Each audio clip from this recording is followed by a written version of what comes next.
Shalom, selamat pagi. Pada pagi hari ini, puji Tuhan kita panjatkan karena atas kasih karunia-Nya kita semua bisa berada di tempat ini untuk berbagi sesuatu, termasuk juga mendengarkan sesuatu dan juga tentunya berbuat sesuatu. Jujur saja permintaan kesaksian ini saya didadak, tetapi sebagai anak-anak Tuhan tentunya tidak ada alasan kalau kita tidak bisa bersaksi. Karena bagi saya hidup ini bersaksi. Singkat cerita, pada saat saya dinas, kali ini bukan masalah ranjau Pak, bagaimana saya hampir mati di Irak, tetapi kali ini saya mau bercerita tentang cerita tentang kesaksian rohani dari perjalanan hidup saya ketika saya dinas. Suatu hari di tahun 2008 saya sudah menjabat sebagai Pangdam Jaya, Jayakarta. Jadi Pangdam Jaya Pak ya, bukan Brawijaya. Pangdam Jaya. Jadi saya di bulan November kedatangan tamu dari Jawa Tengah, yaitu teman-teman Persekutuan Doa Oikumene. Kenapa saya katakan teman? Karena saya pernah berdinas juga sebagai Pangdam Jawa Tengah. Jadi jelek-jelek gini 2 kali saya jadi Pangdam. Langsung Pak Erwin bilang, memang lu jelek. Nggak apa-apa, jelek depan Pak Erwin tapi depan Tuhan kita nggak jelek ya Pak Erwin. Datanglah rombongan itu dan intinya dia meminta kesediaan saya untuk boleh mengisi acara Natal bersama Oikumene di kota Surakarta ya, Solo. Nah, saya lihat jadwal, oke. Ini masih aktif ini jadi Pangdam. Akhirnya saya katakan, oke, saya tanya berapa yang hadir? Pak, itu di GOR, gedung olahraga yang isinya sekitar 5.000 orang ya. Nah, akhirnya saya katakan, oke, saya datang. Singkat cerita, 2008 dan dilaksanakannya di bulan Februari 2009, tahun berikutnya. Tadinya saya sedikit menolak karena diminta bulan November, Desember itu Natal. Saya pikir Natalnya di Desember, ternyata Natalnya di Februari. Singkat cerita juga akhirnya saya terima dan satu hal yang luar biasa. Di tentara itu jadwal itu biasanya dadakan. Ternyata dari tanggal di mana saya harus memberikan firman dan bersaksi di Natal itu bertepatan dengan Rapim TNI Angkatan Darat yang dilaksanakan di Mabesat. Tabrakan. Dan saya baru tahu menjelang bulan kira-kira akhir dari Januari. Saya bilang, waduh, gimana saya sudah menyanggupi untuk memberikan firman dan kesaksian di perayaan Natal Oikumene, tapi ini tabrakan. Akhirnya saya mengikuti Rapim itu dengan tidak konsentrasi penuh. Saya isinya ini kapan saya bisa lepas dari, ya bukan dari tentara, dari Rapim tersebut. Saya berdoa, Rapim jalan terus, saya berdoa. Nah, ketika saya berdoa, doanya singkat saja. Tuhan, ini saya saat ini sedang Rapim, sementara nanti malam saya harus memberikan atau menyampaikan firman Tuhan dan kesaksian di Solo, ya kan? Saya berdoa, kusuklah, saudara kita bilang berdoa kusuk. Puji Tuhan, Tuhan menjawab. Jawabannya apa? Jangan khawatir. Percayalah. Luar biasa. Saya kaget benar itu. Saya mendapatkan jawaban seperti. Nah, akhirnya agak sedikit terhibur tapi konsentrasi masih kepada Natal, bukan kepada Rapim. Tidak berapa lama handphone saya bergetar ya. Dulu masih pakai Nokia yang getarannya cukup besar. Jadi kalau ditaruh di meja, Nokia itu bisa jalan karena getaran gitu. Nah, bapak-bapak, ibu-ibu, saya terima handphone dulu. Mas, lagi di mana? Kok Mas? Siapa ini? Saya Marciano Norman, Komandan Pasukan Pengamanan Presiden. Nah, ada apa Dek? Saya manggil Dek karena lighting saya. Adik lighting saya. Ada apa Dek? Begini Mas, informasi Bapak Presiden sekarang lagi Rapim di Mabes Polri. Dan ada rencana habis Rapim ini mau ke TKP, yaitu pabrik ekstasi di Taman Palem ya, yang di dekat Cengkareng ya, Taman Palem. Dan diharapkan Bapak Pangdam dengan Bapak Kapolda hadir. Kemungkinan Bapak Kapolda juga tidak bisa hadir karena apa? Karena sedang rapim. Jadi satu-satunya ya Bapak Pangdam yang hadir di situ, yang sekaligus itu jabatan saya selain Pangdam adalah Komandan Satuan Tugas PAM VVIP. Jadi saya yang membawai pengamanan di ring 1, ring 2, ring 3. Nah, waduh kok tabrakan gitu, Dek, saya lagi rapim. Ya silahkan aja, tapi kalau ditanya nanti gimana jawabannya? Oke, ya saya berdoa dulu, doa lah. Jadi kesaksian saya ini bagaimana kekuatan doa itu. Saya berdoa, waduh Tuhan, ini kok ada kegiatan untuk ke TKP pengamanan presiden. Puji Tuhan tidak dijawab oleh Tuhan. Ya, tetapi saya dikasih hikmat. Saya langsung menghadap kepada Bapak Kasat yang memimpin rapat itu dan saya katakan, Bapak, saya barusan dapat telepon dari dan Pas Pampres bahwa Bapak Presiden dari Rapim Mabes Polri akan ke TKP di Taman Palem untuk melihat pabrik ekstasi. Puji Tuhan, mohon petunjuk. Berangkat. Waduh, puji Tuhan. Baik, Bapak Kasat, saya terima kasih dan saya akan berangkat. Nanti saya digantikan oleh Kasdam saya, kepala staf Kodam saya, yaitu Pak Muldoko. Akhirnya Pak Muldoko saya kontak dan cepat dia balik. Dia datang dan saya bisa lepas selibat dari Rapim menuju ke TKP. Sampai di TKP, orientasi dan kemudian ada satu acara di sana teman-teman Polri sudah siap ya, termasuk listing saya Pak Harimonto lalu pada saat itu sudah siap di situ dan dia memberikan acara apa? Rencananya nanti Bapak Presiden kalau ke sini mau apa? Pertama, terima briefing, yang kedua diarahkan untuk melihat laboratoriumnya dan yang ketiga mau dipertemukan dengan para pelakunya. Saya bilang yang ketiga coret harga diri dari lambang negara presiden mau dipertemukan dengan penjahat itu turun. Saya bilang jangan. Yang ketiga coret, yang satu. Nah kalau perlu yang kedua juga dicoret nggak apa-apa karena apa? Laboratorium itu apa?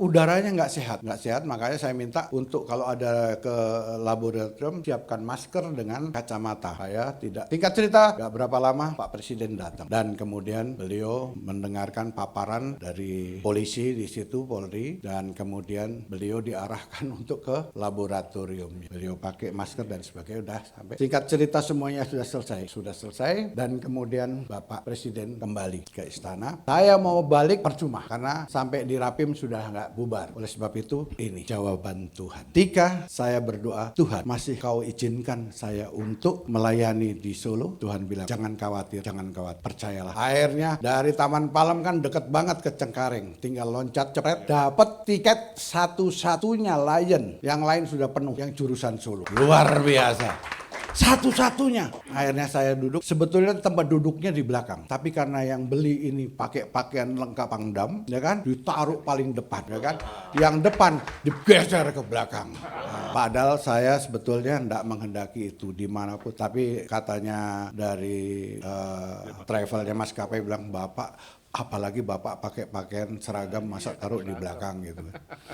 Padahal sama aja, biasanya kalau di dalam firman yang terbelakang akan jadi yang terdepan. Nah, saudaraku, singkat cerita, akhirnya sampai saya di Solo tepat pada waktu. Tim saya sudah berangkat duluan. Sampai di Solo, saya masih bisa istirahat, masih bisa buka-buka pointer yang akan saya jadikan sebagai firman Tuhan dan kesaksian. Tibalah sore acara menjelang malam dan kemudian betul juga masuk ke GOR itu sudah hampir mungkin sekitar 4.000-an di dalam GOR dan saya bersyukur sekali saya bisa melayani. Acara demi acara, tibalah acara saya. Saat ini marilah kita dengarkan firman Tuhan dan kesaksian yang akan dibawakan oleh Mayor Jenderal TNI Darpito Pangdam Jaya Jayakarta yang dulunya adalah Pangdam Diponegoro. Majulah saya naik ke atas dan kemudian saya buka pembicaraan ini dengan kata-kata shalom. Begitu saya ngomong shalom, bang, sound system meledak.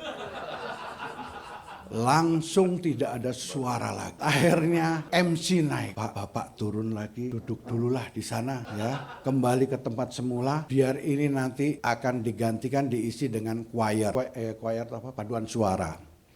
Paduan suara ya saya pikir oke lah paduan suara ini nggak usah pakai sound system nggak apa-apa ya kan karena nyanyinya ombeyoan kan nyanyinya kan rame-rame jadi tanpa sound system sudah tahu. Nah akhirnya saya turun saya berdoalah di tempat duduk itu, Tuhan masihkah kau izinkan saya untuk menyampaikan firman-Mu sekaligus bersaksi ya kan. Tuhan bilang apa? Ya kau masih bisa tetapi bukan yang kau siapkan dari Jakarta. Berarti pointer-pointer saya itu tidak berlaku. berlaku. Terus yang mana lagi Tuhan? Yang baru saja kamu alami. Saya mikir yang saya alami apa? Oh ternyata mulai dari rapim saya berdoa, jangan khawatir, jangan khawatir, jangan khawatir. Percayalah. Akhirnya sampai dengan saat saya akan menyampaikan firman Tuhan, sound systemnya meledos. Ya. Sound systemnya meledak. Ya. Itu bahasa asing meledos. Nah akhirnya siap. Choir main, selesai choir, ya kan? Begitu selesai choir, kemudian saya dibantu dengan toa.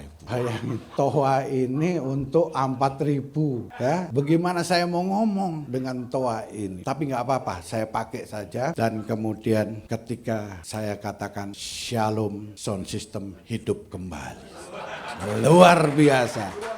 Ya, sound system hidup kembali. Itulah doa, kekuatan sebuah doa. Nah sekarang saya mikir, ini kalau masih ada waktu, saya tinggal nyengklak dikit, sudah sampai di Cengkareng. Dan saya bisa terbang ke, saya ulangin lagi. Saya dengan sound system yang ada, saya bersaksi. Jadi kesaksian saya itu yang terjadi dari Rapim sampai dengan saya hadir di Solo, sampai dengan sound system meledak. Dan itulah kesaksian saya. Dan saya akhirnya bisa sampai di Solo dengan selamat. Dan saya bisa menyampaikan segala sesuatu yang berkaitan dengan Tuhan. Tunggu. Terus. Nah, saudaraku yang dikasihi dalam Yesus Kristus, saya menyimpulkan apa yang saya saksikan ini ternyata pertama, iman percaya kita yang membuat ini semua bisa terjadi. Iman percaya kita. Dan itu pekerjaan Roh Kudus yang ada di dalam diri kita masing-masing. Yang kedua, karena kita intim, dekat, mesra, karib dengan Tuhan. Sehingga Tuhan pun memberikan jalan solusi, jalan keluar atau solusinya. Dan yang ketiga adalah peka terhadap suara Tuhan. Kalau kita peka terhadap suara Tuhan, dan itu bisa dilatihkan saudaraku. Kalau kita setiap hari kita bergumul dengan Tuhan akan menjawab. Karena firman Tuhan mengatakan, mintalah maka engkau akan diberikan. Ketuklah maka engkau akan dibukakan. Saudaraku, apa yang akan disampaikan semuanya itu hanya untuk kemuliaan Tuhan. Jangan sekali-sekali keluar dari kemuliaan Tuhan. Itu namanya mencuri kemuliaan Tuhan. Dan itulah sebabnya maka firman mengatakan doa orang benar besar kuasanya. Nah, saudaraku yang dikasihi dalam Tuhan, sebelum saya tadi sudah disuruh nyanyi, ya, saya dulu kerjaannya merintah, sekarang saya diperintah. Inilah kekuatan doa. Ada satu ilustrasi, seorang anak muda bertanya kepada seorang pendeta, Pak, saya mau tanya tentang doa boleh? Oh boleh anakku, dengan senang hati katanya bapak pendeta tersebut. Apakah doa dapat mengubah keadaan secara tiba-tiba? Tidak. Tapi doa akan mengubah caramu memandang situasi tersebut. Tanya lagi si anak, Pak, apakah doa dapat merubah kondisi keuangan di masa depan? Jawab bapak pendeta, tidak. Tapi doa akan mengubah kepada siapa engkau berharap untuk memenuhi kebutuhan hidupmu sehari-hari. Ya. Jadi naik terus ke atas. Si anak masih penasaran, Pak, apakah doa dapat mengubah hati yang sedang hancur? Tidak. Tapi doa akan mengubah sumber kekuatan dan penghiburanmu. Masih lagi tanya, apakah doa dapat memenuhi semua kebutuhan dan keinginan kita? Tidak anakku, tapi doa akan mengubah kebutuhanmu sesuai dengan keinginan Tuhan. Kemudian tanya lagi si anak, apakah doa dapat mengubah cara kita melihat dunia? Tidak anakku, tapi doa akan mengubah dengan mata siapa engkau akan melihat dunia. Tanya lagi si anak, ini anaknya namanya si Ahmad Penasaran. Ya. Apakah doa akan mengubah penyesalan kita di masa lalu? Tidak. Tapi doa akan mengubah harapanmu di masa yang akan datang. Apakah doa juga akan mengubah orang-orang di sekitar kita? Tidak. Tapi doa akan mengubahmu karena masalah tidak selalu terletak dalam diri orang-orang yang ada di sekitarmu. Masih tanya lagi penasaran, apakah doa dapat mengubah hidup Bapak dengan orang yang dengan cara yang tidak dapat dijelaskan? Ya, ini dia nanya kepada Bapak Pendeta, apakah doa itu dapat mengubah hidup Bapak dengan cara yang tidak dapat dijelaskan? Oh iya, selalu doa benar-benar mengubah seluruh hidup kita. Berarti doa itu sungguh dapat mengubah segala sesuatu ya Pak Pendeta? Ya nak, doa sungguh dapat mengubah segala sesuatu. Akhirnya engkau dapat memahami akan doa itu juga. Nah saudaraku yang dikasih dalam Yesus Kristus, serumit apapun masalah yang datang, yang sedang kita hadapi, doa selalu. Terima kasih Pak, saya tidak nyuruh Bapak loh ya. Serumit apapun masalah yang sedang kita hadapi, doa selalu dapat mengubahnya menjadi sebuah mukjizat. Doa adalah sarana yang terhebat untuk kita bisa bercakap-cakap, berkomunikasi dengan Tuhan. Doa merupakan sarana yang tidak pernah gagal untuk memohon pertolongannya. Tuhan itu jauh daripada orang fasik, tetapi doa orang benar didengarnya. Amin. Kita tutup dengan sebuah lagu. Indah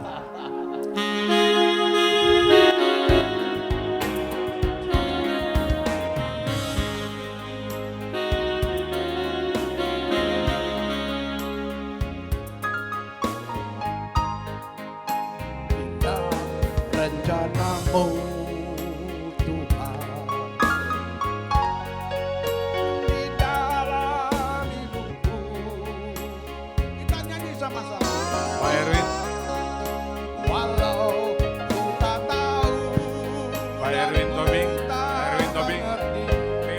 ke depan.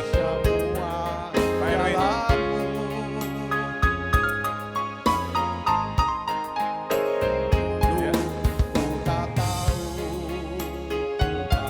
Ya, saya didampingi oleh rekan saya. Ya, ada dua jenderalnya.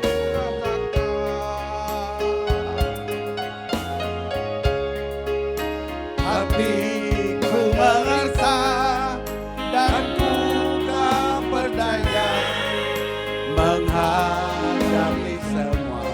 Katakan dengan semangat. Tapi ku mengerti sekarang. Kau tolong padaku. Kini ku melihat dan ku merasakan indah rencanamu.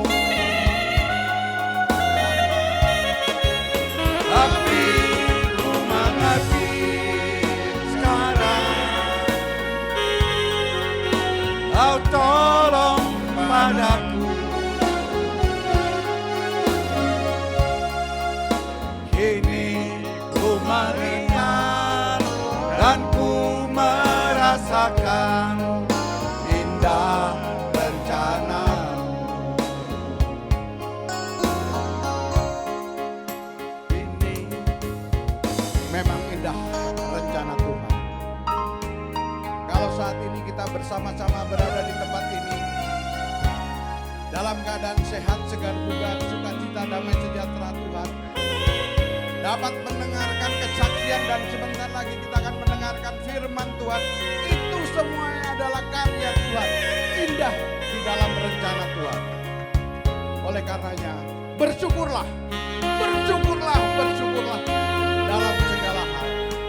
Karena itulah yang dikehendaki Tuhan.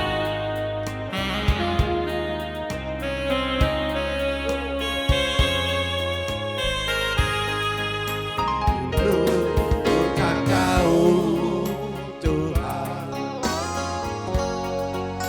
berat ku rasakan, hati menderita dan ku tak berdaya menghadapi semua. Tapi ku mengerti sekarang, kau tolong padaku. Ini ku melihat dan ku merasakan indah rencanamu. Tapi ku mengerti sekarang, kau tolong padaku. Ini ku melihat dan ku merasakan indah rencanamu. Ini ku melihat dan ku merasakan. Kita beri kemuliaan untuk Tuhan kita yang luar biasa. Ayo tepuk tangan semuanya. Yang gak tepuk tangan cepat-cepat bertobat. Ayo, yang lebih keras lagi. Sambil katakan, Indah rencanamu. terima kasih, Tuhan memberkati.